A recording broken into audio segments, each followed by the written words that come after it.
Okay. So how do I explain this?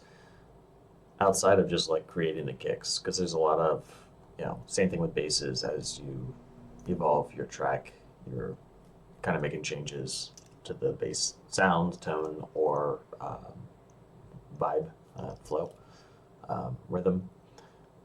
Uh, and for the kick, it's kind of the same thing. So you're kind of like going back, kick and snare, you're going back, drums in general, everything. You kind of like continue to make tweaks. There's a mix down, which is where you're doing all the levels. So there's a couple things you can look at, and um, the more you get in the habit of doing this, the easier it is to do it from the start when you're really starting and to the end. Like a lot of times, I'll just toss standard or whatever basic with the same kick and snare I usually start with, and I'll start building like a motif of rhythm. Pretty basic usually. Maybe I'm like, oh, I want it to sound kind of groove like this at this BPM, blah blah, and then I'll write some bass lines or melodies or whatever, and then it evolves, and then you start tweaking the bass, the kick and snare, and to make it fit a little bit better. Anyway, in order to get the like the kick, like to make sure you're getting it at the right levels, there's a couple things you can do. One of the things is you can look at the main output and like what level is going. So for example, we have, let me turn off the limiter, that'll help.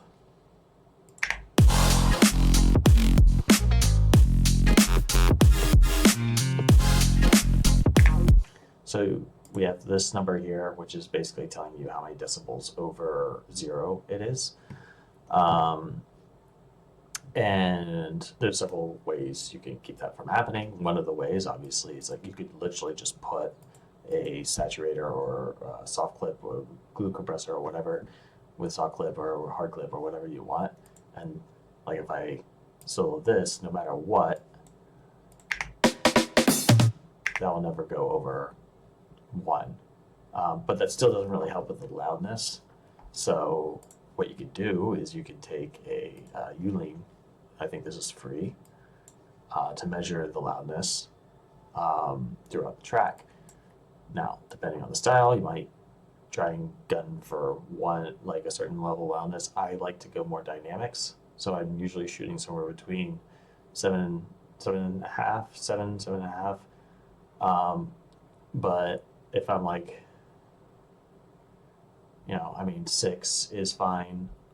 This track currently is sitting just, there's like a couple parts that are just under five, but I'd rather it not be, so I'm going to be like tweaking it, and it's going to be a pain in the ass, which is all another thing about the mix down. But again, if we're talking about strictly to the drums, some of the things you can do is so you have like the loudness meter, you get that.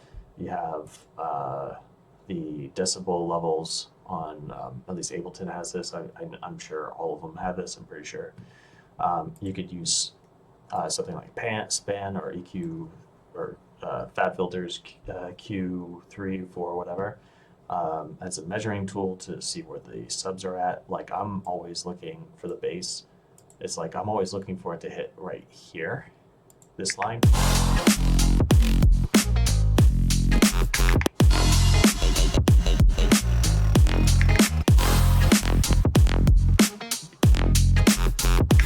That's a little bit quieter because I'm in that section. I'm kind of like changing the energy of it. And like trying to keep the subs there, while sometimes if the bass is too loud, I'll go into whatever the bass is, for example, and maybe I'll turn down the output of somewhere, maybe the EQ here, and then I'll re-raise the sub just to make sure that the sub is hitting, because when you're playing live, you want it to be as strong as the other songs that are being played around it. So you'll want it to kind of like work together.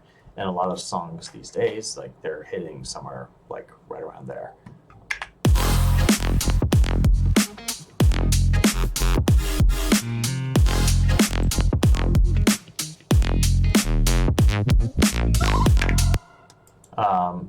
And so, and you can see like that part, like we're hitting around 5.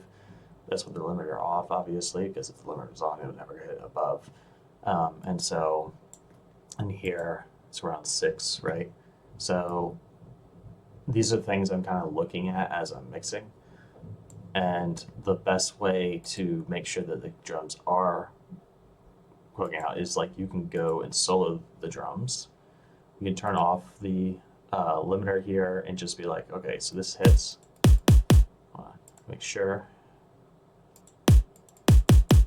Oh, because I resampled it. So it was resampled already because I put a bunch of other stuff with it. Do I have the old version? I don't think so. Maybe this without the saturator. That's like the second kick.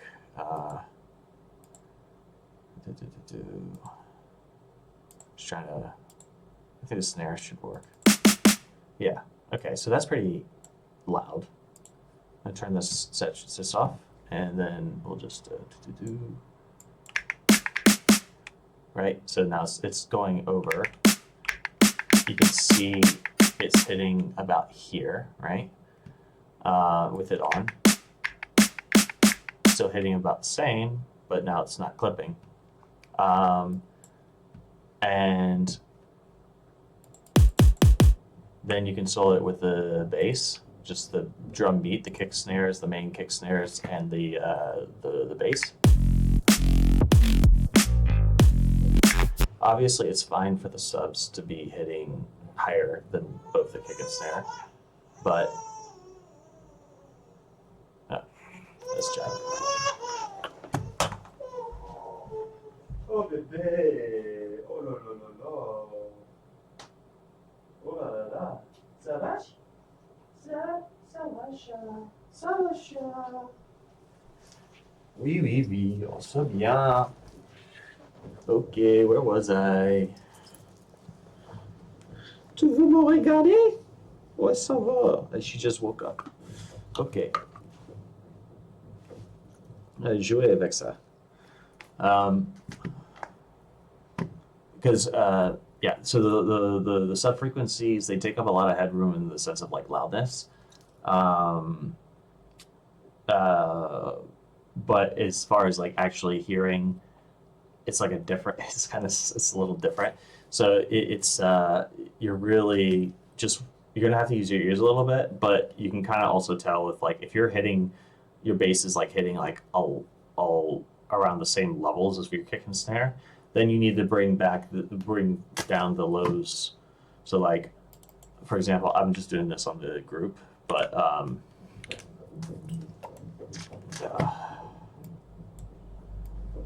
no, don't do that. Here, right? Whatever. It doesn't matter where I put it at the moment. So like maybe I want to keep the subs wherever they are, but you can pull back. You just like move it with a little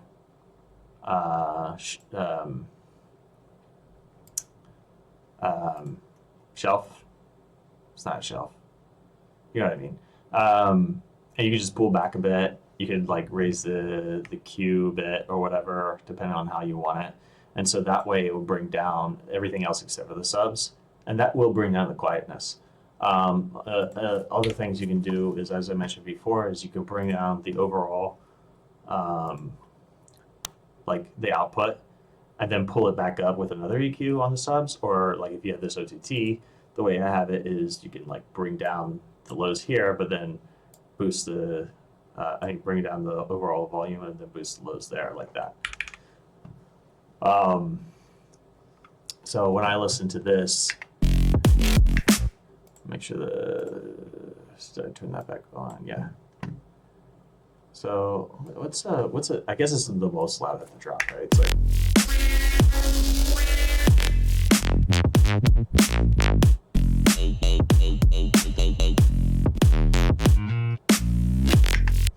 because I'm hearing this, I'm like, you know what? Maybe this right here is really, this sounds pretty loud, right? This fluke.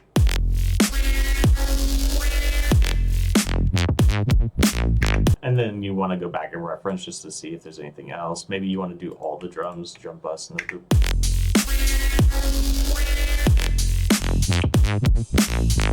Just to make sure. And I'm like, I mean, that does sound like, to me, I could bring down the output here, or I can bring it down here. And then I want it to be a lot higher.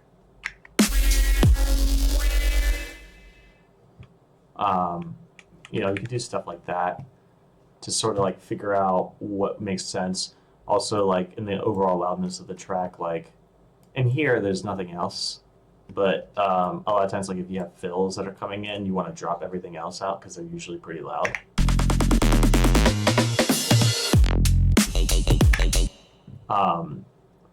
And so like then you're like, okay, maybe I don't need this bass. Like here I had the bass before.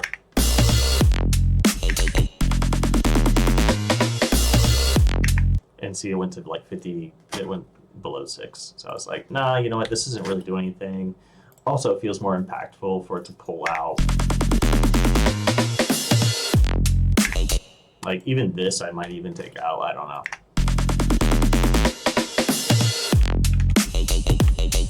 So I just have the one note.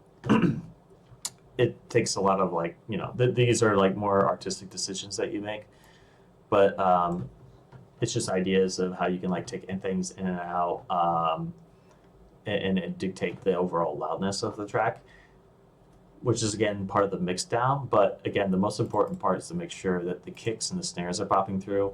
And secondary to that is obviously like how that helps is obviously the sidechain.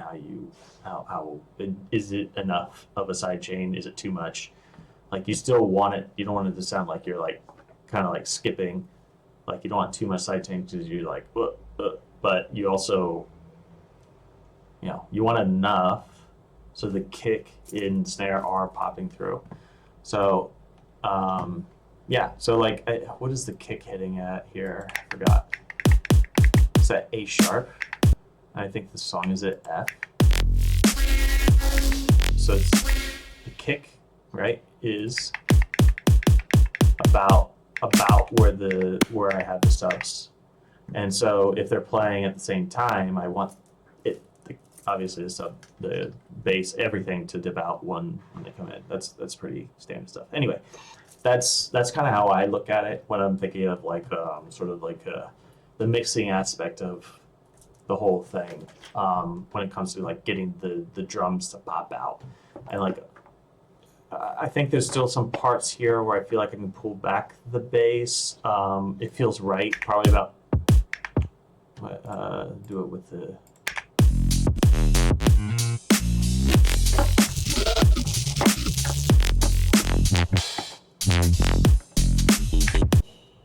like some of these are good. I think some of these new ones I added are a bit probably too strong. Hi, yes, je t'aime. Je t'aime. Tu aimes? Tu aimes jouer avec le... Je ne sais pas comment dire en français. And yeah, you can look at the main. One of the most important things, this is again for the mix down. I use this to sort of reference like how hard is the bass hitting versus how hard the kick is hitting without any of the clippers at all. And just as a reference to say like, okay, this is how it reads the decibel levels. But in the end, you do use your ears. It's just like you're using things like these tools to kind of guide you to where you want to go.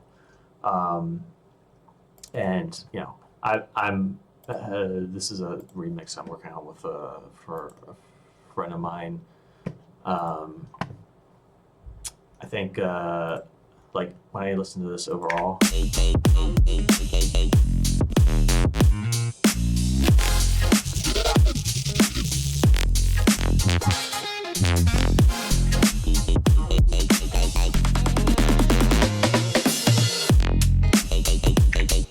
Yeah, like I would say that I would say this is probably about like 90% there. Mixing wise, I definitely need to pull back some things, and the kick could pop up a bit more. Um, I'm not going to raise the kick, so that's one other thing too. Is you don't want to raise the kick. You want to pull everything else back, because if I pull out like a side scope, uh, for example, and I'll just move it on this drum meat for a second. If I got this guy going and I just do the kick, whoops, right? So you can see the waveform here, right? If I raise the volume of it, you'll see, because I have this limiter right now, but if I raise the volume, let's just by, right? At some point, it's going to square off, right? And look like shit, and it is shit. It sounds like shit too. So like, you don't want to just raise the. You want to make the kick and snare as loud as they can be, depending on the vibe of the track, and then mix everything else around it. Basically, is what I mean. If I turn this off, right, it's.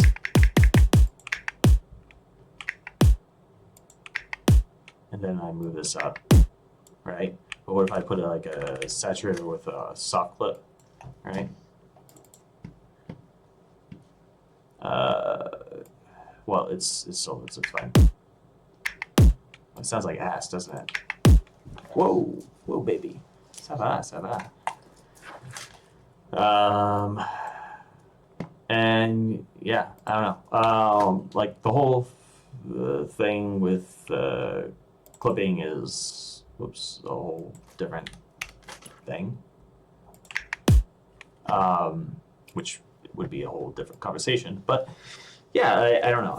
Hopefully this kind of thing helps with the idea of like the mixing aspect of all that shit. Ok, tu es prêt?